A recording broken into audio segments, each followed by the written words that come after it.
కుమారుడు అనుగ్రహింపబడటానికి కారణం ఏంటో తెలుసా? మనకి కుమారుడు, దేవుడు మనకి కుమారునిగా అనుగ్రహించడానికి కారణం ఏంటో తెలుసా? మనం ఆదిలో జ్ఞాపకం చేసుకోగలిగితే, ఆదాముని దేవుడు మట్టితో కలుగు చేసి ఒక మానవుడిగా జీవాత్మను ఊదినప్పుడు నరుడాయుడు ఆదాముకి ఏమి సహాయం లేదు. సహాయం మీన్స్ ఒంటరి తనంలో ఉండేవాడు. సాటి అయిన సహాయాన్ని ఏర్పాటు చేయాలని దేవుడు ఆనాటి కాలంలోనే ఒక ప్రణాళికని ఏర్పరచుకొని సాటి అయిన సహాయాన్ని తయారు చేశాడు. ఆదాములో నుంచే తీసాడు సాటి అయిన సహాయం. ఆమె పేరు అవ్వగా పెట్టాడు. ఏదేని వనంలో వారిద్దరిని పరిశుద్ధ స్థలంలో మీరు పరిశుద్ధులుగా ఉండండి, మరొకటి ఏమి కూడా మీకు ఉండకూడదు అని ఖండితంగా చెప్పాడు. పిల్లారా, ఖండితంగా చెప్పాడు. మరొకటి మీరు ఏది కూడా మీరు చూడకూడదు, తీసుకోకూడదు, పట్టుకోకూడదు అన్నట్టు ఖండితంగా చెప్పాడు.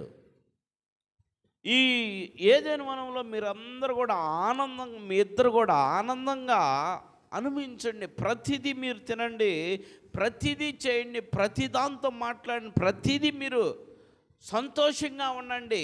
కానీ ఇది ఈ మొక్కను మాత్రం, ఈ చెట్టు పండు మాత్రం మీరు తినకూడదు అని ఖండితంగా చెప్పాడు. పిల్లారా, ఖండితంగా చెప్పినప్పుడు మరి విన్నవాళ్ళు ఖండితంగా ఉండాలి కదా, చెప్పినప్పుడు నెరవేర్చాలి కదా. నెరవేర్చారా వాళ్ళు? నెరవేర్చలా వాళ్ళు. ఎంత ఖండితంగా దేవుడు చెప్పినప్పుడు ఆ ఖండితమైనటువంటి మాటను నెరవేర్చకుండా వాళ్ళు ఏమైపోయారు? పాపంలో పడిపోయారు. ఆయన వాళ్ళకి చెప్పినప్పుడు ఒక మాట చెప్పాడు, ఈ పండు తిన్న దినమున మీరు చచ్చిపోతారు అని చెప్పాడు. ఈ పండు తిన్న దినంలోనే మీరు చచ్చిపోతారు అని చెప్పాడు. వాళ్ళు ఆ పండు తినటానికి ముందుకొచ్చారు. ఎలా వచ్చారంటే, సాతానుడు వాళ్ళని ప్రేరేపించింది. పిల్లారా, సాతానుడు వాళ్ళని ప్రేరేపించి ముందుకు రావటానికి నడిపించింది. పరిశుద్ధ స్థలంలోనే, పరిశుద్ధముగా ఉన్నటువంటి స్థలంలోనే సాతానుడు ప్రవేశించాడు. మరి మన ప్రాంతంలోకి, మన హృదయంలోకి సాతానుడు ప్రవేశిస్తాడా లేదా? సాతానుడు ఎక్కడికైనా ప్రవేశిస్తాడు. నువ్వు కరెక్ట్గా లేవంటే నీలో ఏమున్నట్టు? సాతానుడు ఉన్నట్టు. నువ్వు ఆజ్ఞ అతిక్రమిస్తున్నావంటే సాతానుడు నిన్ను క్యాప్చర్ చేసినట్టే, పట్టుకున్నట్టే. నువ్వు దేవుని సన్నిధిని విడిచిపెడుతున్నావంటే నిన్ను సాతానుడు పట్టుకున్నట్టే. దేవుని సన్నిధిలో నువ్వు ఆయన్ని ఆరాధించకపోయినా కూడా సాతానుడు నిన్ను పట్టుకున్నట్టే.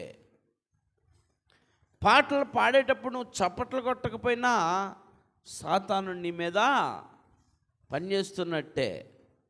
నీ స్వరం ఎత్తి పాటల్లో నువ్వు అనుసరించకపోయినా కూడా సాతానుడు నిన్ను పట్టుకున్నట్టే. గుర్తుపెట్టుకో. అవునా కాదా? వాస్తవా కాదా? దేవుణ్ణి స్తుతించమన్నాడు దేవుడు. చూడండి, 6 దినాలు కష్టపడండి, పని చేసుకోండి, 7వ దినం నన్ను స్తుతించండి, ఆరాధించండి, గణపరచండి. మనం దేవుణ్ణి ఎందుకు గణపరచాలా?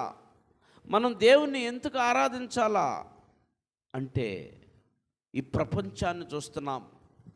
మీకు తెలుసో లేదో, కొన్ని ప్రాంతాలకు వెళ్తారు చూడటానికి, సీనరీలుగా చూడటానికి కొన్ని ప్రాంతాలు వెళ్తారు. మన భారతదేశంలోనే చాలా అందమైనటువంటి ప్రాంతాలు ఉన్నాయంట. క్రొత్తగా పెళ్ళైనటువంటి వారు ఆ హనీమూన్ అనే కార్యక్రమం పెట్టుకొని అందమైనటువంటి స్థలాలకు వెళ్ళి అందముగా ఆనందంగా సంతోషంగా గడిపొస్తారు.